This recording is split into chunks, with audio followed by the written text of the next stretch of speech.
Hey everybody, I'm Rahul Aleem from Custom Creatives, and today we have a very, very special guest. His name is David Bishop. He is the authority in developing effective leaders worldwide. He's the former president of Sony Pictures Entertainment and the former president and CEO of MGM Entertainment Group. He oversaw over $3 billion for Sony, and he grew revenues from $300 million to over $1 billion for MGM. He coaches some of the world's best executives that exist from Netflix, Google, IMAX, and Amazon, and he's here with us to share all of his knowledge so we can all become more effective leaders today. David, thank you so much for being here. I really appreciate it. My pleasure. Thanks for having me. Yeah, of course, my pleasure. So why don't we kick things off and tell us a little bit about yourself and what you're up to now, Sure. and what the David Bishop group is doing. Yeah. So, my background, as you mentioned, is in entertainment, and even goes further back than that. I started this journey wanting to be in what was then called the record business, where there were actually record stores and physical records, and I started in the back room of a record store, just outside of Philadelphia, and worked my way up to manager, and around that same time, there was this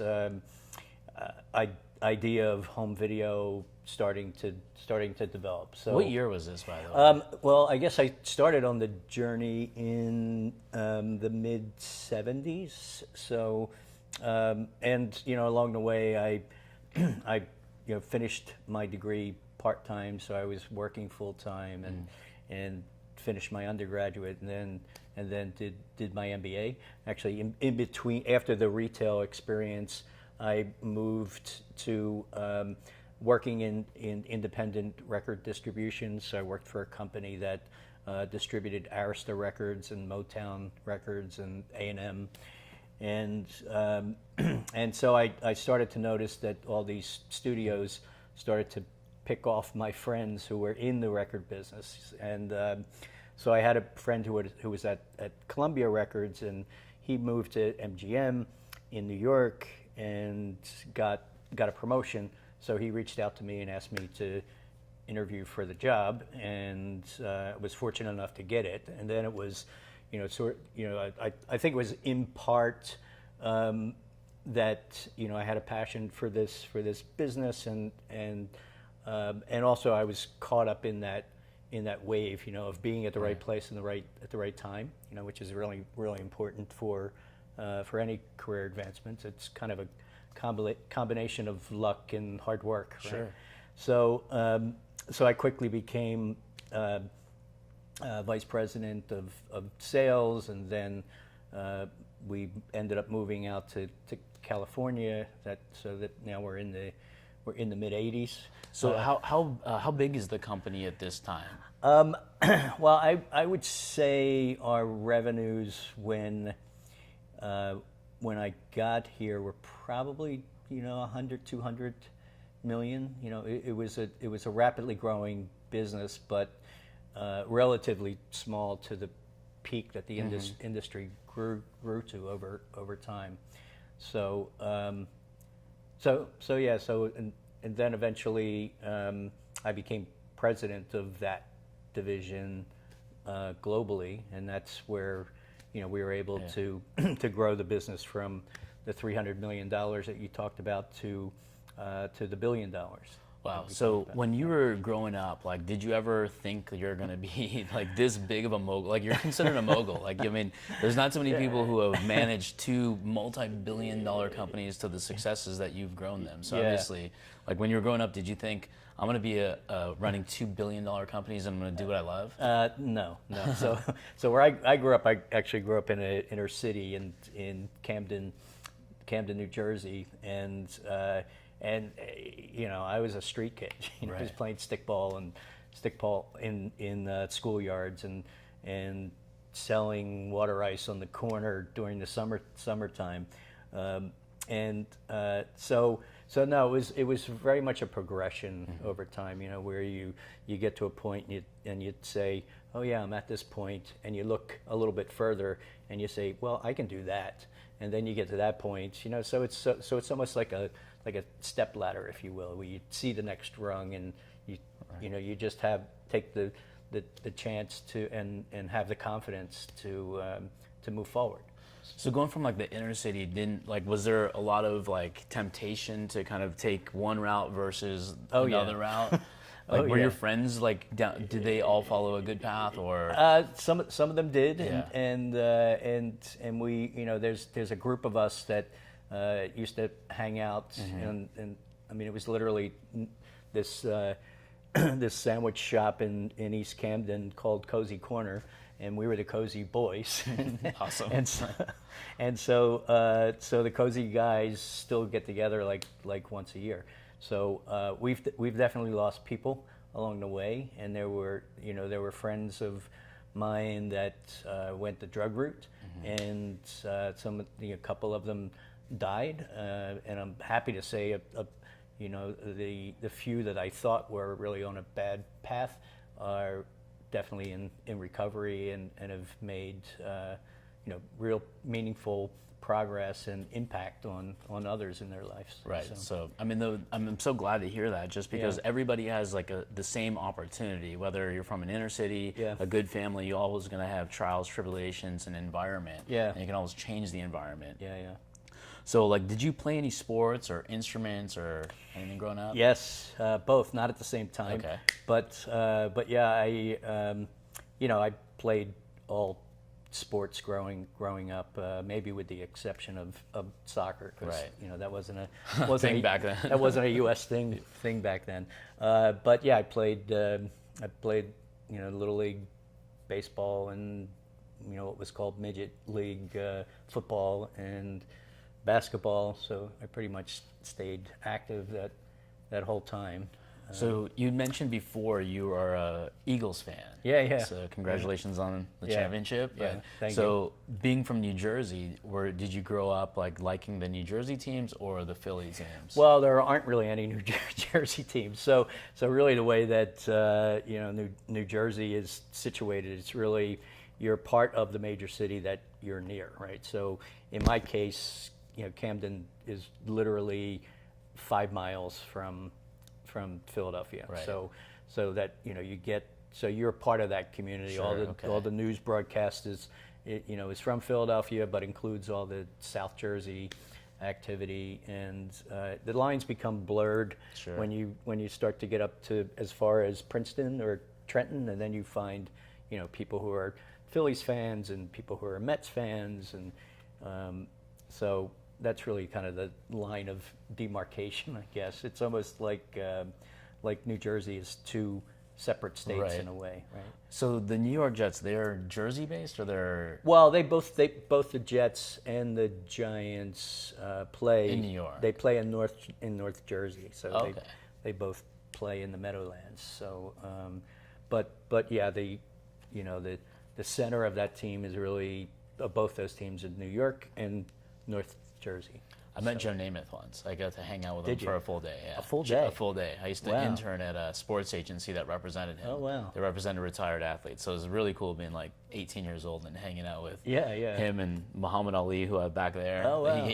Muhammad Ali handed that to me. Wow. Yeah. So Wow. That's yeah, fantastic. it was pretty cool back then. So are there any like childhood memories that still, like from a business perspective, still drive you today?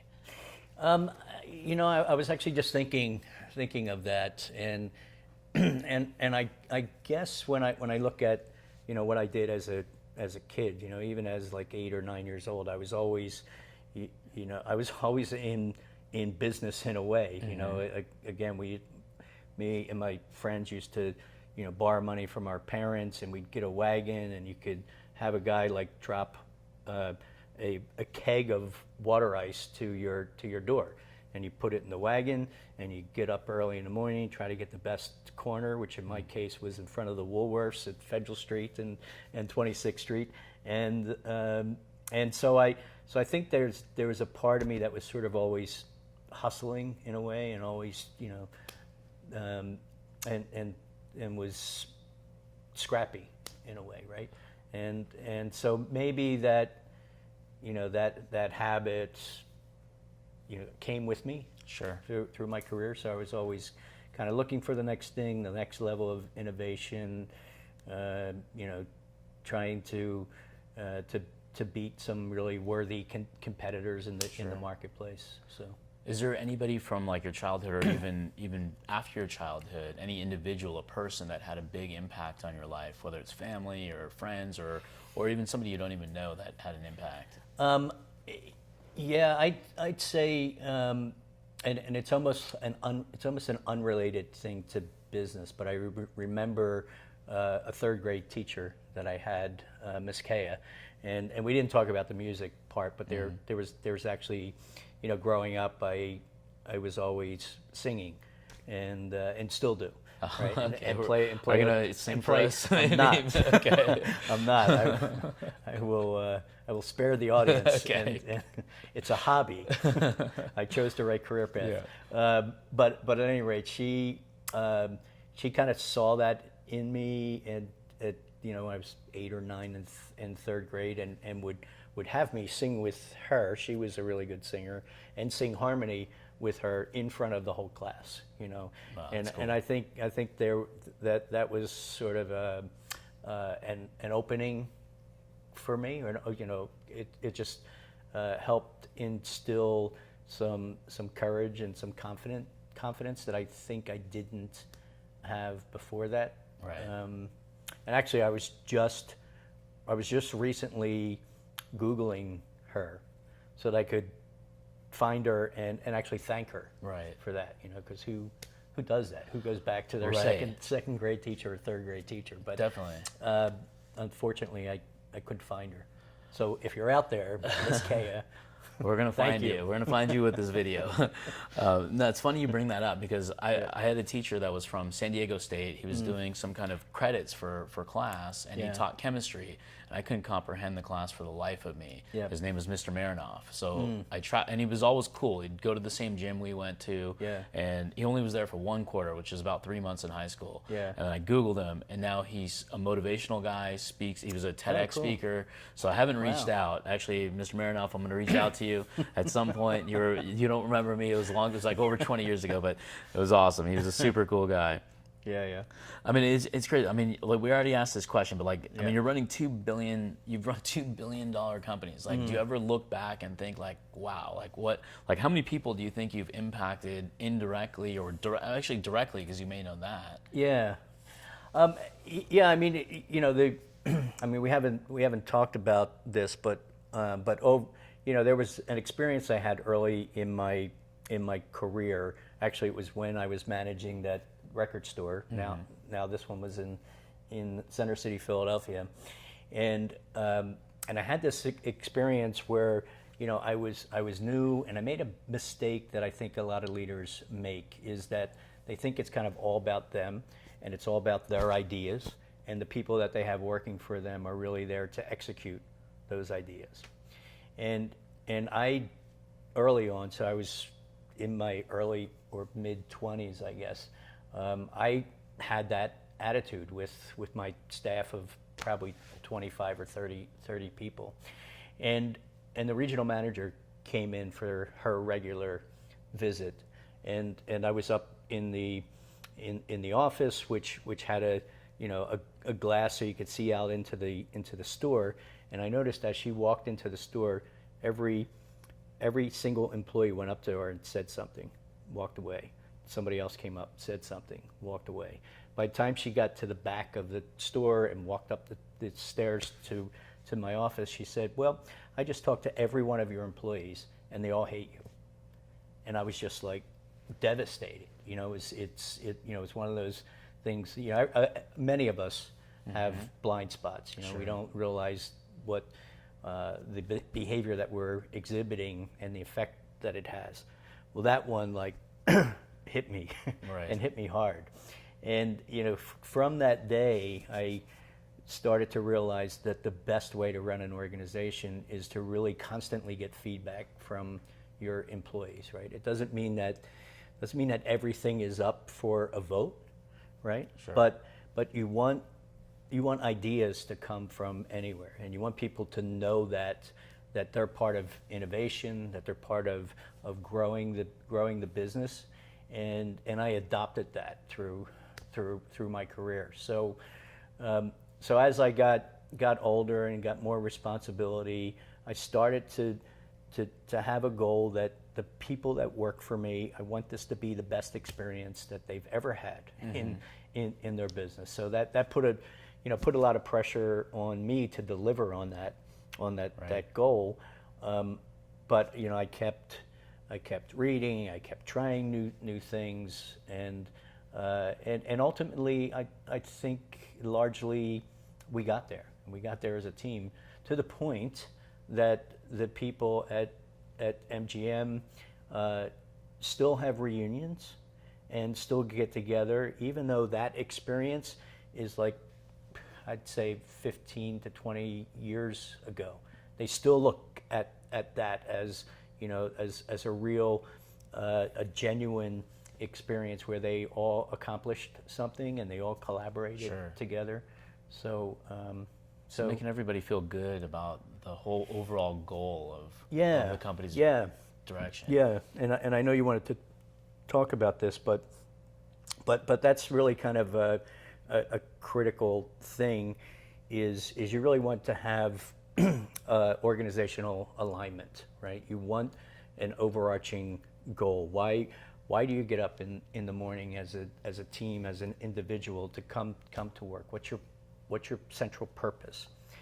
And then, as a leader, you want to reflect back how they're doing in achieving that goal, but you largely want to step back and let them really accomplish that goal on their own. So it's really a delicate balance.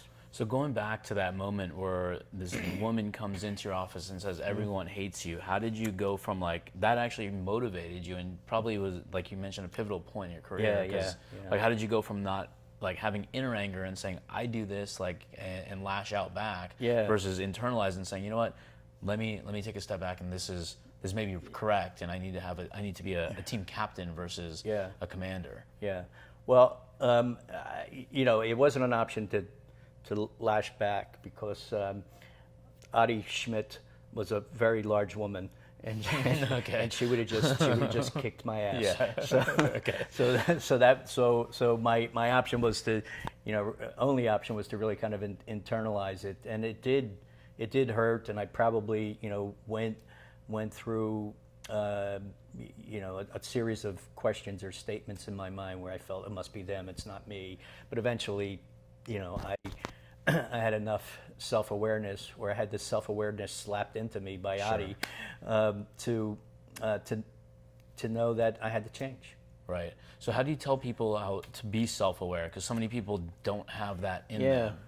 Yeah, it's really hard. I mean, I think ultimately you need some kind of feedback mechanism, right?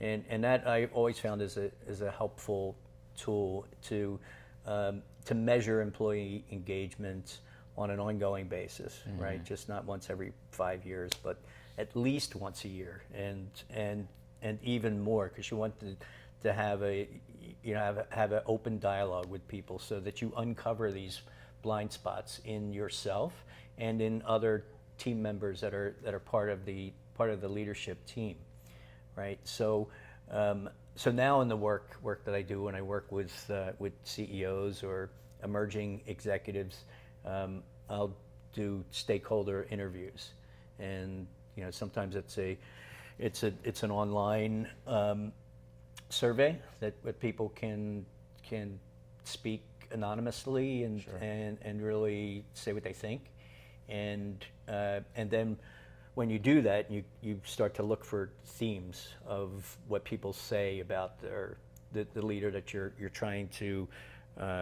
understand how they can grow more. Right. So it's a combination of understanding their strengths, right? Because you really want to know what the key strength of the leader is, and amplify that. Sure. And also there are some things that get in their way that you want to help them start to eliminate. Right. So like I mean, obviously it's very expensive to have employee turnover, to constantly Yeah. be training things. But Yeah. in the Silicon Valley, when you look at the stats like Facebook, Google, Amazon, I mean, they're taking into consideration every stage of employment from like warehouse workers all the way to the C-level. Yeah. But they have the highest turnovers. Yeah. Like now, you train these people to kind of get to the level of all the way down to the brand new employee that may be making a low wage, all Yeah. the way up to the executive level. Is that part of? Yeah, it's I mean, what we're finding is that that there's a huge amount of revenue loss because of turnover, as you mentioned. You know, I heard a stat just today actually where it's to the tune of $600 billion of That's huge. you know, it's a combination of losing people, retraining people, or just not having people at their maximum productivity. Sure. Right. So and that largely comes from how they feel about themselves and the roles that they have in that company, and it's the ability to be able to speak up, to be part of the team, the ability to have an environment of trust, right? Because you know, there's actually there's a neuroscientist that I know, a guy named Paul Zak, who's local, and he did a study that finds that when people are in an environment of trust, it actually produces a chemical in your brain that makes them not only happier but more effective and Right. more productive in the workplace. Right. So so that's really key when you're looking at setting a tone for your team, no matter how big or small it is. They really got to come in and know that they're safe. Sure. Right. And that there's not always somebody out to get them, or if they miss Right. a deadline, they're going to get fired, or if they try something new and they fail, they're going to get fired. Right.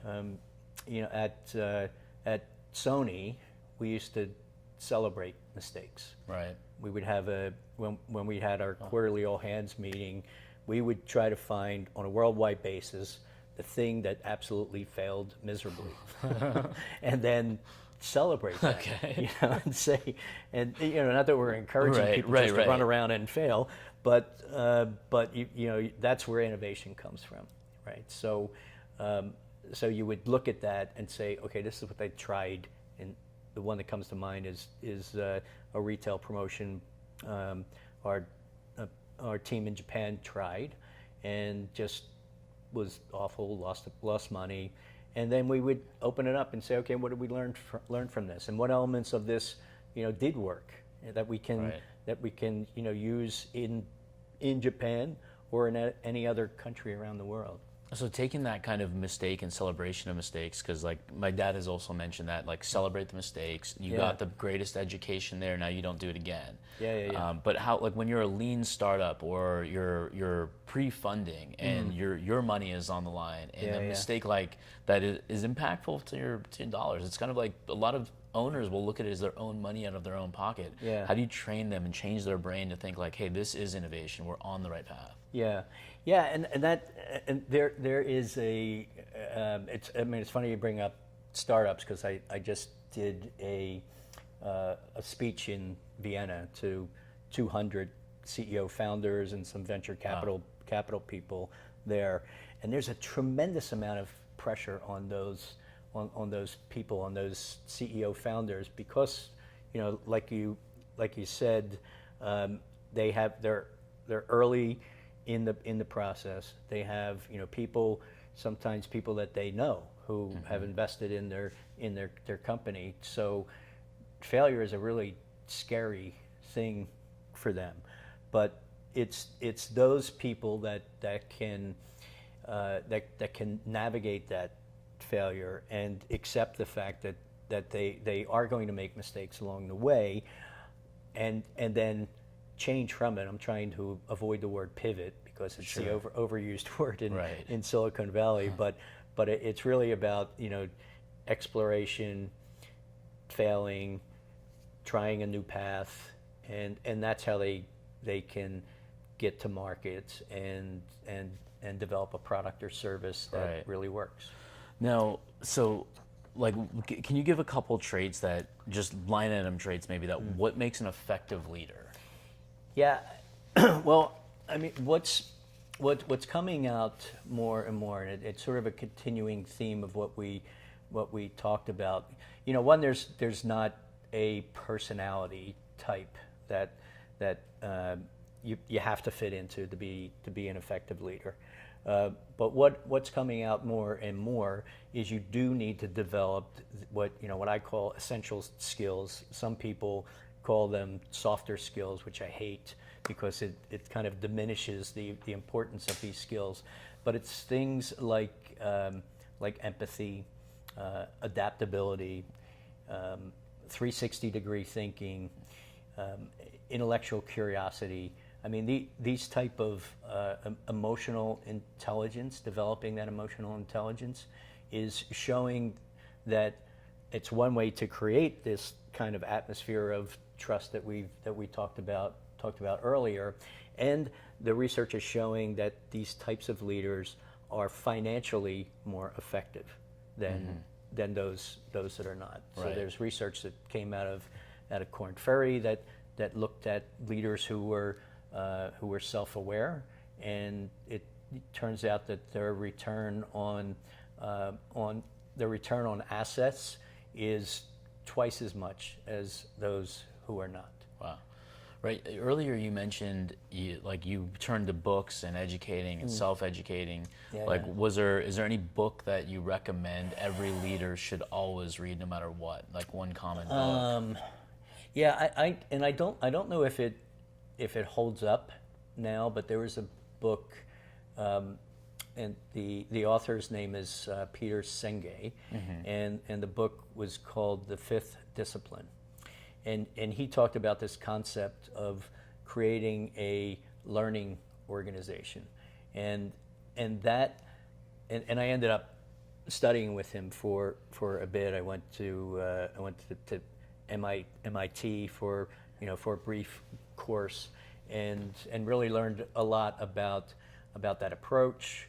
In it, they also talked about systems thinking, which is starting to solve a problem, but look at what the consequences are that could happen from this particular action, and I'd say that whole movement had a pretty profound impact on the way I viewed the business world. Right.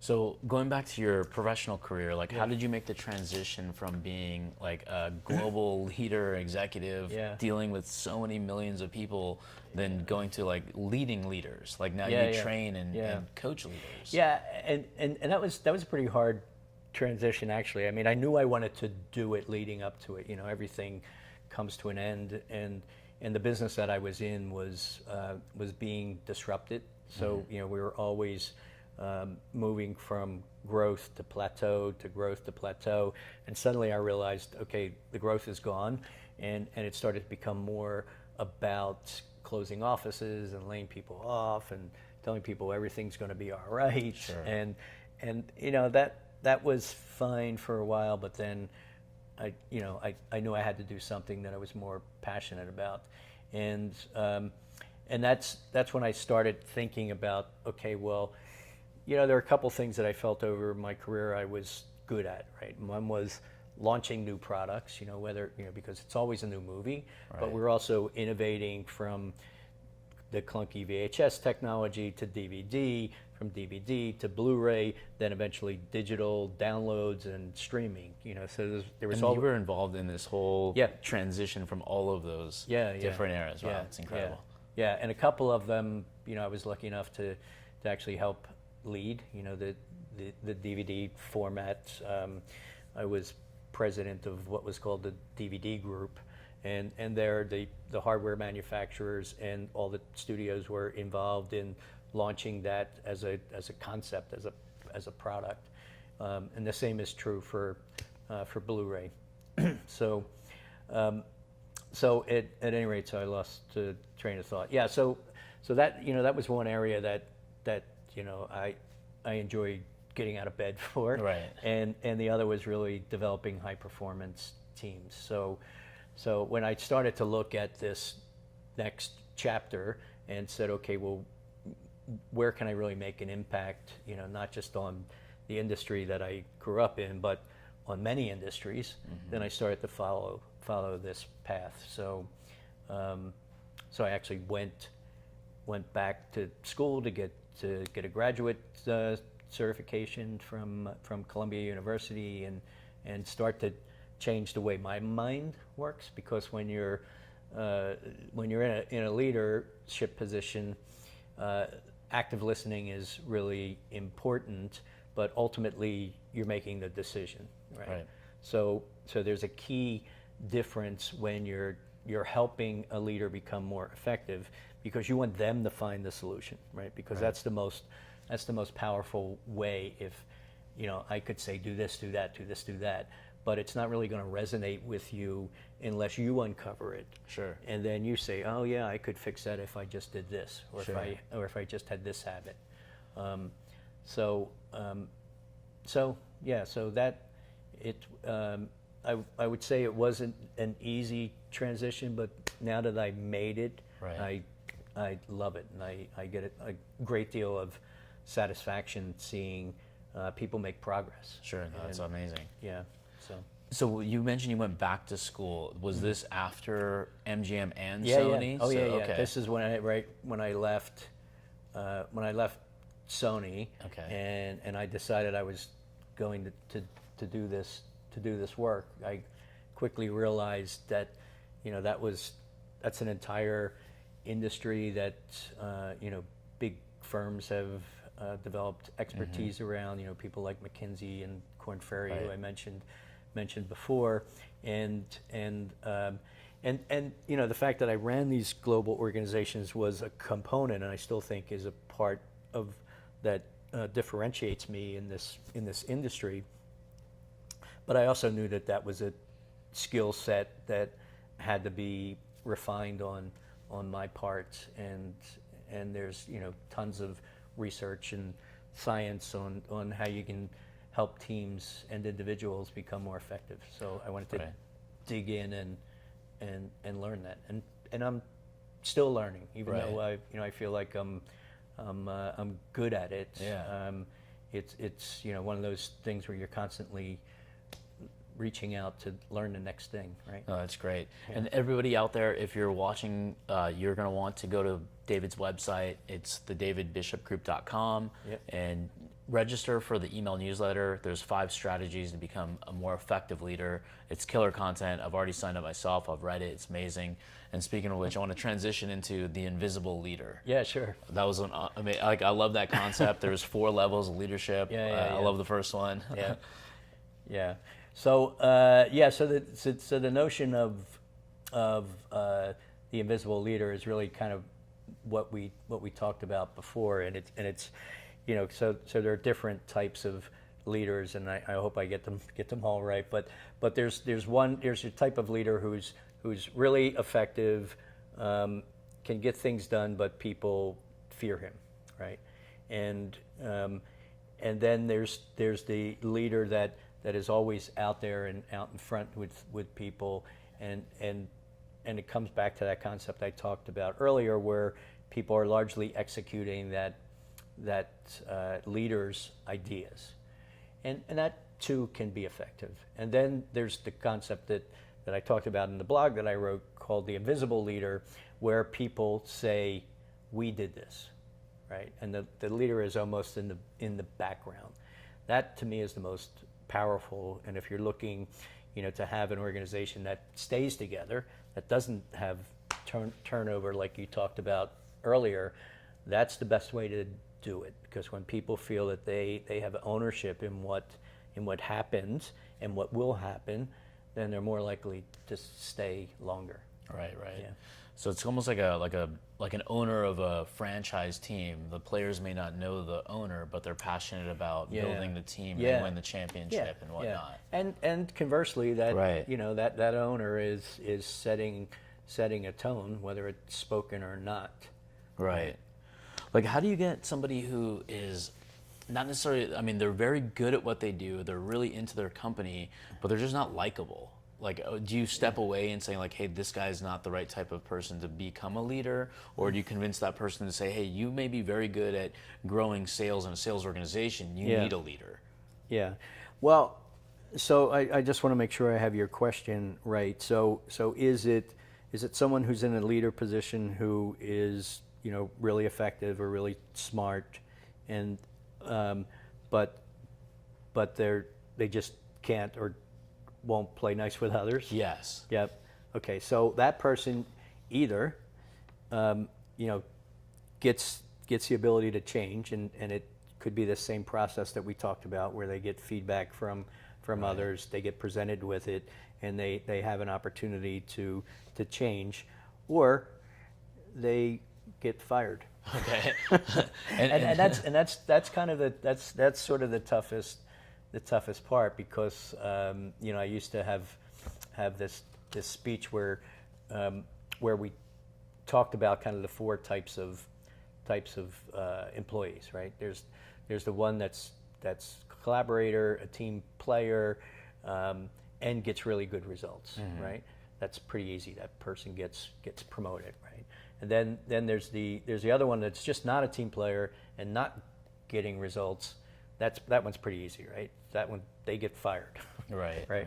And then there's another one who is a team player, but they're not getting good results. And those people we kind of double down on and help them become more effective. And you put all the resources you can to help them grow. Right. And then there's that high performer who people just can't stand. Right. Right. And that's tougher, because they're, you know, smart and maybe revenue generating, but that's the person where you just have to show them the door. Right. Because it will contaminate the whole organization if you don't Right, do that. right. That's great. So when you're working right now with USC, do you have like an online? Is it an online program? It's a lot workshops. Like, Yeah, how is that? it's workshops. We're actually looking to build an online component of it. So actually, I have a workshop on Thursday. So I'm glad you didn't move this to Thursday, because I forgot that I have an all day thing at USC. So there we have 50 executives coming in, and we're taking them through each of these 5 attributes that we're promoting through third space thinking, and so I'm actually doing a 1-hour session with them on empathy. Okay, good. And just how you can get on the path to become more empathetic, because if you're building this foundation of trust within an organization, being an empathetic leader is a huge component to make that happen. So we're gonna, you know, I'll talk to them about it, but we find in these workshops that experience is the best teacher. So we'll actually take them through an empathic interview process, where you help them learn how to be more of an active listener. Sure. And so it's, you know, just one step of creating that habit and refining that skill, but it will show them, it'll open them up and show them that that can be learned. Right. Yeah. So most of the audience that I talk to and work with on a very regular basis is like, when I have a direct level, it's small business owners. Yeah. But then on a different level, I partner with other agencies, and these guys are 7 figures going on to like maybe get to 8 figures very shortly, and they've done it through their own like brute force, and now they're kind of ready to like saying, hey, let me learn leadership, let me learn like how to actually run a cultural company. A lot of them are very naturally gifted and good at it. I work with a couple guys that are insanely awesome to work with, and you can see the culture. The people are not going anywhere. But how does somebody apply to the USC program that you're referencing, or is it open to anybody, or is it hand selected by you guys? Well, yeah, it's open to anyone. We have workshops throughout the year. You know, there's also the ability to have workshops done at your business. if you cool. want to do that. But yeah, as we talked about earlier, especially in the in the startup world, and that the same is true for the businesses you're talking to who are going through some stage of growth.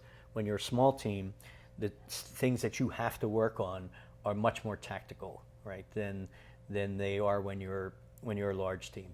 But you can't bring those tactical habits into this growth area, or people are just going to suffocate, right? Sure. Because you're going to be too hands-on. You're going to be over their shoulder, looking at what they're doing. You're going to be doing it themselves, Right. and in the process, you're going to lose the big picture, and you're going to lose the strategic direction or the ability to drive the strategic direction of the organization. And that, it's like any muscle that you're trying to develop. You need to, you can't just go to the gym once. Right, that's a good analogy. I like that. You got to keep coming back to Right. it, and then you're going to fall back into the old habits, and Right. and just lay on the couch and watch Netflix and not go to the gym, right? So, Right.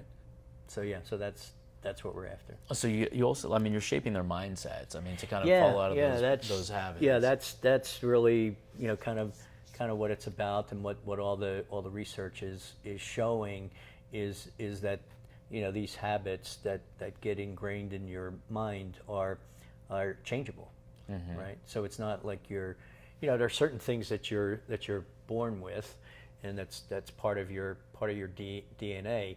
But there's a lot of of how we act that is changeable. Now, do you have a morning routine that you follow, like from the moment you wake up at a specific time and go through a routine at all?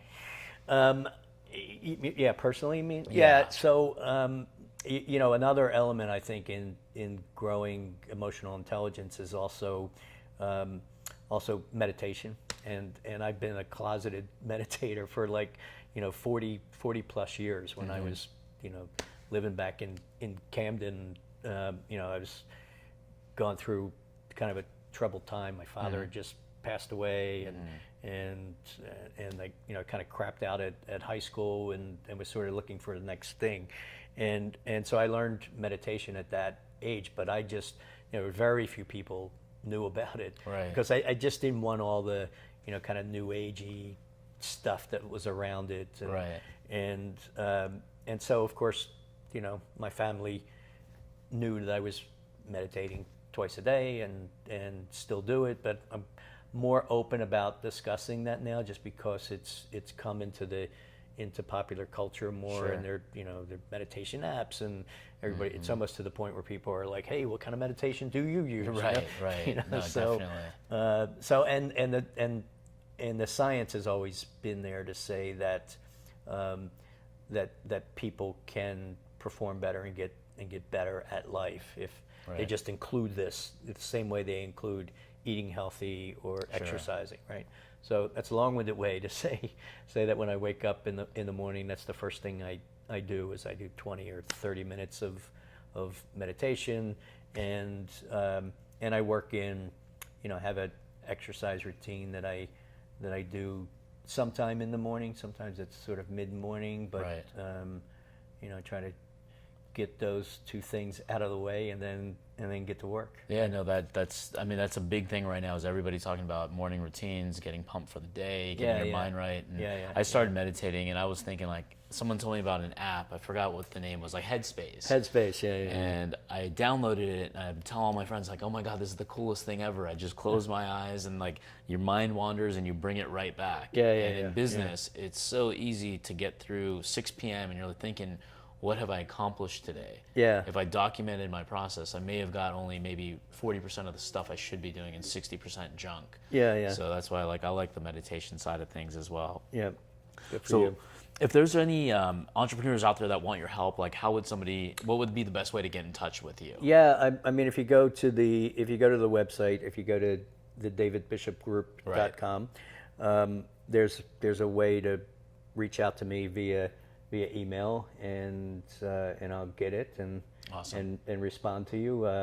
Obviously, I'm on LinkedIn as well. So you can look up me on LinkedIn. You message me that way. I end up meeting a lot of clients that way. So whether it's again, whether it's people in the startup world, they have these new ventures, or they're at a point of growth.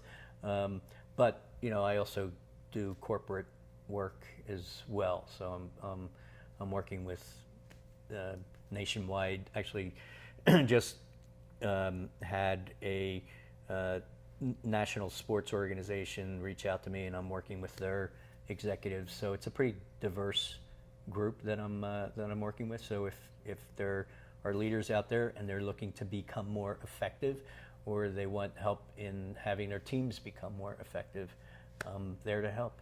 Do you ever speak at conferences? And like large, like digital marketing or other types of conferences where you're in a huge group of like entrepreneurs? Yeah, well, the thing in Vienna I told you about, they were actually. Okay, so we talked about the website already. Yep. And we talked about the workshops. And I'll just end with, I would just have like an ending thing. Tell me whatever. Go ahead and do your thing. You're good. We're good? Okay, cool. Okay. So I'm going to start over again because I was looking down there. Yeah. Okay. Just get you reframed there. Okay, we're good. We're good. So, David, I got you a gift, but unfortunately, it's not here. It didn't arrive. So, it's not going to be a weird gift. You're going to like it. But we have to snap a few pictures of your profile to make it actually perfect, because it's something that's three-dimensional. It's a physical product. Okay. But I'm excited and scared at the okay, same time. You're going to like it, I promise you. But the only trick is you have to come back one time when it's ready and it's here. It'll be a couple weeks. Yeah. And then would you be open to doing maybe a Facebook Live in a group of entrepreneurs that are like 7-figure plus entrepreneurs, that we can kind of just do maybe like a 30-minute like education about culture, leadership, and whatnot? Yeah. I would love that. Awesome. It sounds like fun. Okay, cool. All right, well, guys, you've heard it here. One of the greatest of all time. Leadership skills. When you've built 2 multi-billion-dollar companies and you train people from Google, Netflix, IMAX, and Amazon, you can't go wrong. Thank you very much, David. I really appreciate it. My pleasure. Thank you.